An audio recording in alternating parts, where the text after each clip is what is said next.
Saf had seen many things in her lifetime. She'd even seen Dragon Tug of War before too. It was rarely a boring sport, that was for sure. It had been years, and it was normally done on the sand of the arenas she used to compete in, so this should still be quite something. It was rare to be this close too. She had also seen it as part of the Royal Guard training when she had snuck in back in the day. Most of the keep dwellers here would never have seen something like this before though, and Tom certainly wouldn't have. Looking over, she saw Jacky had decided to try and sit on his lap, which didn't really work, but hey, who was she to judge? What she wanted to see was Tom's reaction as the rope went taut as a bowstring. Both dragons dug their front legs in deep, trying to backpedal. Gravy was bigger than Jarrex, there could be no doubt of that. Equally obvious was the fact that Jarrex was off to a far more aggressive start. Having dug his front legs in, he started trying to yank Gravy off balance, her low and wise stance supporting his attempt to the evident annoyance of Jarrex. "They've done this before," Safi went to herself, as people started cheering for the two contestants. Thus far, though, neither of them have even moved from their starting spots. It was clear Gravy was trying to tire out her opponent. Jarrex seemingly also realising this and changing tactics. Saf did catch the curious expression on Gravy's face before it turned to realisation, as Jarrex abandoned the holes he had dug with his front legs. That yielded a few metres to Gravy, who wasn't ready to capitalise on it, backing up as quickly as she could. Using his wings, Jarrex swung himself around with remarkable grace, planting his hind legs in the ground hard, the rope now running over his shoulder, still locked in his jaws. "Fuck her up!" Saf heard Tom cheer, Jacky joining in. Glancing around, a few of the Royal Guards clearly looked rather taken aback, though soon enough they were also cheering Gravy's crew, egging her on. Saf had seen that trick done before, and seemingly so had Jarrex. Gravy didn't stand a chance, as she no longer had the hole she had dug for her front legs. She started skittering along the ground with all 4 feet as Jarrex put his back into it, clawing away at the ground, turning to muck beneath him. He didn't think to drag Gravy away from the hole she had dug though, an evil glimmer forming in her eyes as she managed to plant her feet back in them, pulling back hard and causing Jarrex to rear up, scrambling for purchase with his front legs, as the rears did all the work. "Come on, Jarrex, you got her!" Saf found herself cheering too, the desperation evident on Gravy's face, as Jarrex brought his weight back down once again, backing up a metre or two with his hind legs, then pulling hard. Gravy strained, her front legs digging deeper and eventually buckling, sending her skidding face first across the ground as Jarrex tried to go into a gallop, likely as much to humiliate her as prevent her from getting her purchase back. Gravy let go of the rope, letting Jarrex run with it as she clambered back to her feet on unsteady legs, trying to wipe her face from muck and grime. She was still hard at work with that when Jarrex came prancing back around, still dragging the rope as he set about his little victory dance. "Fuck yeah, Jarrex, go Team Bismarty!" Tom shouted out as loud as he could, Jacky taking it as a challenge and cheering louder. Then Tom broke out laughing at the sight of a dragon doing the moonwalk. "Damn it, Fengi," he went to himself. "I guess that is easier with 4 legs, huh?" he continued, poking at Jacky. "Well, obviously, otherwise I could have figured it out," she replied with a shake of the head, like that was the most obvious thing. "You tried to learn how to moonwalk?" Tom questioned in disbelief, still laughing at Jarrex, who was now doing rings around a very displeased-looking Gravy, who clearly decided to just wait it out as she sat there. "Yeah?" she went with a head tilt. "Fengi has figured it out, but it's damn hard. Weren't you supposed to be doing something like that too?" "I'm sorry, what?" Tom replied with a snigger, looking at her thinking she was clearly joking right now. Jacky's head twisted around to look down at him. "Yeah, you know, with Unkai," Jacky went, leaning her head in closer to whisper. "You know, the whole Fengi thing you talked about way back." "Ah, shit," Tom went, admitting to himself he had completely forgotten about that. "Oh, you are an idiot," she went with a chuckle, looking around, probably scanning for Unkai. "Oh, and a terrible friend too," she went, looking back at him for good measure. Yeah, I know. Where is he?" Tom went, getting up and taking Jacky into a prize carry. "Hey, I'm not wounded," Jacky laughed, flapping her wings and sending them both to the ground. Tom let out a groan as she landed on him. "Sorry, I panicked. It's very dangerous to pick up a predator like that," she chuckled, clearly finding herself very funny right now. "Oh, you are just on fire today," Tom went, as she finally decided to get off him, a very pleased-looking Jarrex replacing her face above him. "Hi, Jarrex, good show," Tom continued, looking up at the dragon. "Good show? Good show? I'd beat the crap out of her, and she's over a ton heavier than me, and a green." Jarrex went loudly enough for Jacky to hold her ears. "Now I just need to do the same to Tigwan," the dragon continued, looking away with a thoughtful expression. "Isn't he even bigger?" Tom questioned, getting up in time to notice Raoul jogging over. "Oh, you big blue beauty, you," The farmer went, holding his arms wide like he was going to hug the dragon, which he then did, if only a foreleg. I can't even imagine how many plows you could actually pull. I think 2 is fine, maybe 3 on a good day, Jax went, suddenly looking less enthusiastic about his victory. You take the sour with the sweet, Gary went from behind them, standing up and walking back over to her crew, still flinging dirt and mud off herself. Oh, don't worry about her. I'll be making plans for winter, and Tom's book has some impressive-looking farming implements in it. I think we can make one plough with many blades on it. Or you can just buy one for him, Gravy went, seemingly having found a way to get back at Jarrex for beating her. I know they have those on some of the farms. Poor bastards trying to make money from grain. Dad always said they were idiots for that. I thought you said your parents got a meager reward, Tom questioned, looking at the dragon curiously. Yrrol seemed to pick on them, having a farmer around, or at least someone who knew a little, his attention switching to Gravy. They do, but at least it's something, Gravy retorted. But as I think you realise by now, anything sweet is worth money. A good apple harvest is still worth a lot. It's just a lot of work too. I thought orchards were supposed to be easy, Tom went to himself with a shrug. You wouldn't happen to know what such a plough might cost? Ralph went, as Jacky yanked Tom by the collar. You have work to do. Come on, let's find Essie. And the guy you promised a wingman for. I still don't get how you arrived at that expression without wings. Yeah, right. Got it. Tom went, as he was pulled along, giving Jarrex a quick salute. The dragon looked on curiously before turning his attention back to Raoulf, who was very busy interrogating Gravy on everything she knew about big heavy equipment. The green dragon was only too happy to comply. Essie was still in the kitchen, so that was easy enough, and lucky Kakashi was there to fetch them things for the spit roasts. He let them know Unkai was in the tower on guard duty right now. Poor bastard, Tom went to himself. Well, at least he should have been able to see the show, even from up there. Jacky and Essie had just nodded sagely at Tom and sent him on his way, like he should somehow know what the fuck he was supposed to do. He was at least mostly sure that Jacky didn't have a clue either, not that it would help much if she did. For fuck's sake, Tom, you suck at all this, he went to himself, standing at the bottom of the ladder, pondering what to say. Should he apologise for forgetting? Screw it. Essie let him out of the kitchen duty for this, so here goes nothing. He made his way up the ladder and knocked on the trapdoor. Silence reigning for a few seconds. Who is it? A slightly nervous, if equally confused Unkai questioned in reply. It's Tom. Mind if I pop in real quick? Sure. The reply came, seemingly still rather confused as Tom got up. Hi, aren't you supposed to be doing something? The guard questioned, looking up at Tom. I mean, probably. No clue what, though. I can't remember. Tom went with a slightly forced smile. What I can remember is something about a girl named Fengi. Unkai just stared at him, glancing left and right once before looking back at Tom as he closed the trapdoor. I did what you told me, right? Just be nice, not pushy. And? Well, she hasn't rolled her eyes at me in a while, Unkai admitted, with cautious optimism in his voice. So I was thinking maybe I should try and ask her today when my shift is done. You promised to teach me a few interesting things. But you being very busy, I don't blame you. Nah, that's my fault. I forgot. Tom scratched the back of his neck. Sorry. It's fine. Do you think it would be dumb to try again today? Should I wait? You are on thin ice, my dude, Tom thought to himself sitting down, and you are up against 3 full dragon crews plus the people at Deriva. Well, what's left of them. I think you're going to have competition today. Actually, yeah, that might work to your advantage. How? The guard questioned, clearly not understanding how that could be an advantage. Finger's good looking, right? Yeah, Unkai replied, clearly not sure where he was going with this. Good chance someone is going to try and hit on her, maybe more than one. And we know she doesn't like that much, Tom replied. He was grasping at straws here, but that was life sometimes. Don't be one of them. Just be there for her to use as a distraction. You know how to get out of an uncomfortable situation. She knows you like her, so there's a good chance she'll prefer you to them if they get annoying enough. You treat girls like battle tactics?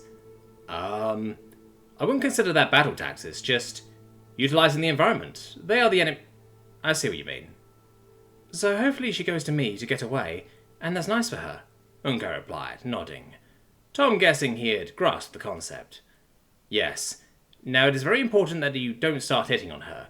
That would feel like betrayal. Then you just pray you're not heading to the friend zone. The friend zone? Imagine Fengi considered you her best friend, to the point she will not want to be your girlfriend out of fear of ruining that friendship. That sounds... I don't even know, to be honest. It's bad, trust me. Because I know you like her as more than just a friend. Okay, so just tell her she's really nice, Unkai went, expectation clear in his voice. Sure, that should be fine. Just try not to be too heavy-handed. Wouldn't hurt to mention how dumb the ones hitting on her are. Says the guy who got Jacky. Fengi ain't Jacky now, is she? Unkai developed a sudden case of a 1,000-yard stare for a second before responding, Nope, thank the gods for that, he replied, looking over the side of the tower. Oh shit, there's Tigwan. Tom had made his way back down, Unkai on his heels, to greet the uncertain-looking dragon, as Heron was sent up to replace Unkai in the tower. As Tigwan was coming into land, Saf watched with amusement as he went around to try again, apparently not being happy with the first approach. When he came down, it was a very smooth landing though, hardly jolting those hanging onto his back. It was a bit of an odd sight to see the black dragon carry most of the kids, some of his crew, and the adults too wounded to fly for that long of a trip. Or at all in some cases, Saf noted, looking at them all. They really have taken one hell of a pounding. Hi everyone, are we late? The dragon questioned, looking around at all the people that had gathered to bid them welcome, as he lowered a wing to act as the ramp. No, we were slightly early, Grevi replied, with a polite nod, which was quickly reciprocated just as the kids of the keep charged at their old friend. She just hoped the dragon wouldn't run out of patience. The dragon didn't run this time either, instead lowering down to make himself comfortable, as they swarmed over him while others were still busy getting off. Hello, little ones. I brought more friends today, Tigran went, looking at some of the kids from Deriva who were looking a bit more uncertain of the whole situation. Tiki, Kieran shouted, leading the charge, Holdy following closely behind. Oh, hello. You here to go climbing again? Yes, up. I think we can manage that, the dragon went, leaning his head down and tilting it so a horn was close to the ground, the two kids grabbing on. And up we go. Looking at the rest of the folk from Deriva, Saf did make out some faces she knew. There was Rakui, Luke, and of course the old lady, looking sweet as ever and giving Tigran a pat on the side as she got off. She walked over towards the Nook and a Puma, who came out to greet them. Oh, it's been too long, Nunu. Long enough for you to forget not to call me that, the Nook responded, exchanging a quick hug with her counterpart. No, not quite that long, dear. Very funny. Lady Deriva just chuckled a bit at that, turning to a Puma. A Puma, you strapping young man, still teaching the young how to write straight? Sure am. What about you? So eager to show up my wife with bedtime stories? Oh, you and I both know you're the real competition on that front. I'm right here, you know, the Nook went, crossing her arms and looking to Luke. So, what about you? You've certainly grown up. Kinda had to, the young captain replied, looking at the Nook with a shrug before she gave him a hug too. I know. Not today, though. I've been instructed by our you-know-who to leave all the adult stuff for tomorrow. You'll be staying the night after all, and today we have a celebration to hold, even if it's a bit late. There's good food, games, and lots of good company. It would be a shame to waste it. The Nook gestured around. I didn't think we would get to have a relaxing day this year, let alone a festival, Lady Deriva replied, bowing to the Nook and a Puma. We are very grateful. The Nook just smiled, giving a polite nod, her reply being cut off by Jarex. Hey, Tigwan, I beat the crap out of Grevi in Tug of War. Want to go next? Or do you need some time to get out from under the kids? Can't they come? Tigwan questioned, looking to Jarex. Saf looked between them, not sure that was a good idea, judging by how the last round had gone. You look good, by the way, Tigwan continued, eyeing the decorations hanging from Jarex's sides and looking rather perplexed. One of the kids began to slide off, catching himself in his ear.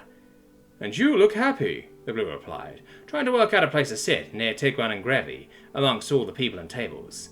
I am happy, Tigran replied, doing a quick check on the current on-board population to see if anyone else was in danger.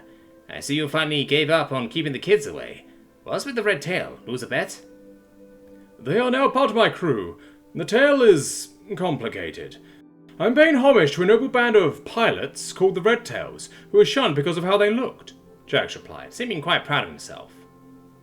Tigran looked uncertain how to take that one, eyes glancing around at the kids who hadn't gotten off Jarex.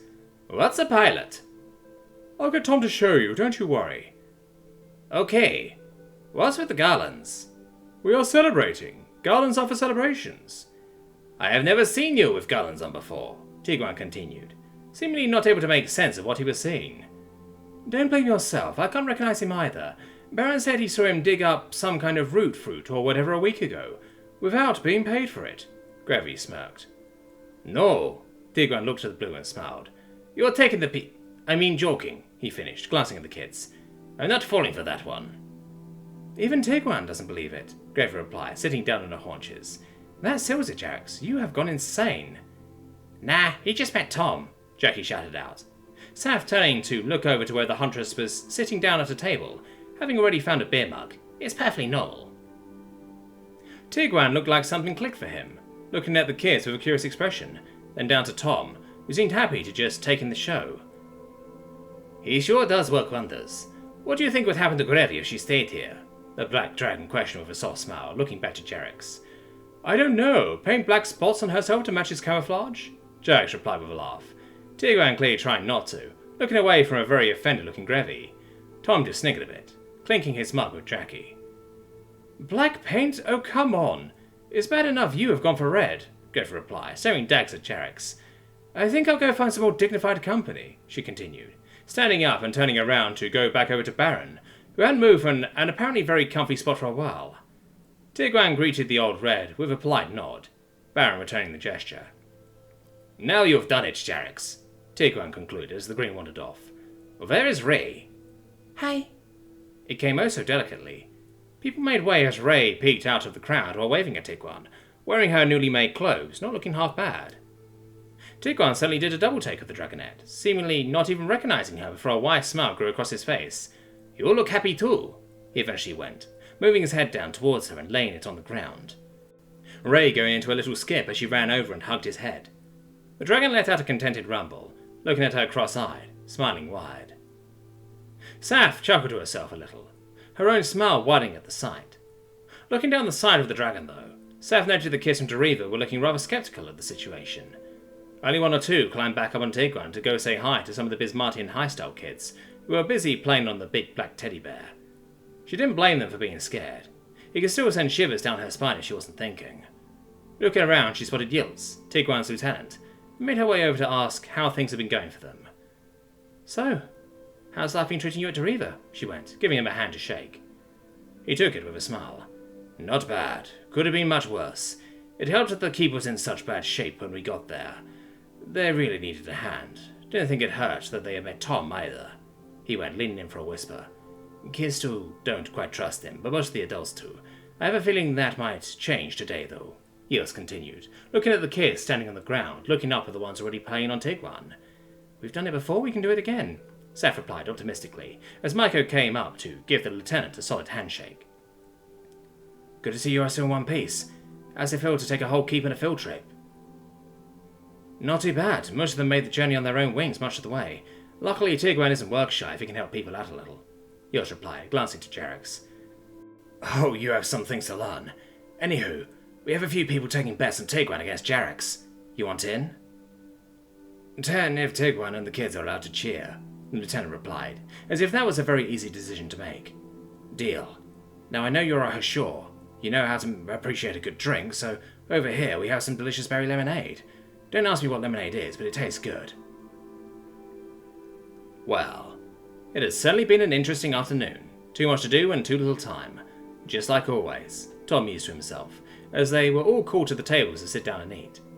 Both the Nook and Victoria had held speeches about all the hardship the island had gone through, and the rough winds that lay ahead. It was all very inspirational. Tom, though, was mainly interested in hearing what some of the scores were for the various games. He had actually done reasonably well in the ring toss with the kids, and he had dominated the little endurance test he had talked Saf into setting up. Push-ups and half grab was just plain cheating. Next year he would have to get a running race set up too, just for the fun of it. Cheer up, Jerax. You won one tonight already. Tom went to try and cheer the mopey dragon up after he had lost to Tiguan, right before dinner. It had been a good fight. Jerax trying the same trick he used on Grevi, though someone had apparently told Tiguan what to expect. The black dragon yanking hard just as Jerax tried to swing around, sending the blue to the floor from which he never recovered. He's bigger than you after all. I'm sure you can outfly him any day. Of course I can. It wouldn't even be a competition, Jerax responded with a grumble. Who did your archery competition go to? Have a guess. Saf won? Saf won, Tom confirmed with a nod, taking note of the sour grump coming from Jacky. Don't worry, sweetie, you got 5th. Not like it mattered anyway, but I beat the crap out of them at hammer throw. Now I just need to find the hammer again, or Mum will kill me. I am not saving you from her. I lost to 2 of the kids in archery. I know. You're usually the one that needs saving. This is really good, Jacky replied, as she worked on her corn cob. Dragonette teeth apparently were not entirely suited for the task at hand. Is our food ready too? Jervis questioned. He was resting his head on his front paws and lying next to the tables. The other 3 dragons nearly enclosed the sitting area, which was very handy considering the wind. Looks like they are getting ready to take it off the fire, Tom replied, eyeing Kakashi and Heron, who were checking on one of the deer. Awesome. Can't wait to have a proper meal. What is that on your plate anyway? This is sweet corn, another of the plants we grew. Not sure it's dragon friendly unless you want to have the whole thing. They turn yellow when you boil them? No, they are yellow inside. We peeled them. Can I try one? Sure, why not? Tom replied with a shrug, taking the cob from the basket in the middle of the table and smearing it with a dollop of butter and a bit of salt before looking to Jarex. Open up. Jarex obeyed and opened his mouth. Tom throwing the cob in, not sure if that constituted more than a very slight snack for Jarex. Crunchy, not bad, Jarex replied, as he munched it a few times before swallowing. Ugh, gets stuck in the teeth though. Tom did nearly suppress the snigger, as the dragon set to work cleaning his teeth with his tongue, in resorting to using a claw to get it back out. What a devilish little thing. Oh, real food, the dragon continued, after having cleared the obstruction, noticing a whole deer roasted on a spit being brought out for him. Grevy and Tiguan also getting one with Baron, having 2 to himself. Right on cue, the main course was brought out for the rest of them. Salad greens, freshly baked bread, and a wide variety of game, mainly venison, boar, various kinds of bird, and some Tyrox, courtesy of Baron. The massive red had hauled it back in his claws, rather than the ad hoc solution they had resorted to with Jarex. For once, though, Jarex had not minded being outdone. Tom believing the dragon was probably happy he didn't have to repeat that maneuver again. Tyrox had quickly become Tom's favourite since he came here, reminding him most of old-fashioned beef. Looking around the tables, the corn had been wholeheartedly devoured already, as they all set about the meat with equal enthusiasm. Especially the people from Deriva, Tom noted. Some of the kids further down Tom's table were asking if they were allowed to eat all of this. They hadn't even taken the time to say yay at the confirmation, but their expression said it all. Tom smiled contentedly, taking note of Unkai, who had taken a seat about 3 people away from Fengi. So it begins, Tom mused to himself, as meat juice of some kind sprayed across his face. Hey, he went, looking around for the culprit, eyes landing on Jacky to his right. Sorry, she replied half-heartedly, mouth stuffed with some kind of bird. At least it was a good shot. Tom just looked at her rather unimpressed before wiping his face on her arm, with an evil chuckle. Oi, not cool. Ah, come on, she responded, trying to wipe it with a cloth napkin. It had taken a bit for people to finish, many stuffing themselves to the point they looked hard-pressed to move before the desserts were brought out. It was a rather tactical decision. This was expensive stuff, and they didn't want a kid to OD on sugar tonight either. Tom hadn't expected quite such a deal to be made about cake, but seemingly even the royal guards were impressed by their revelation. Many cursed just how much they had eaten.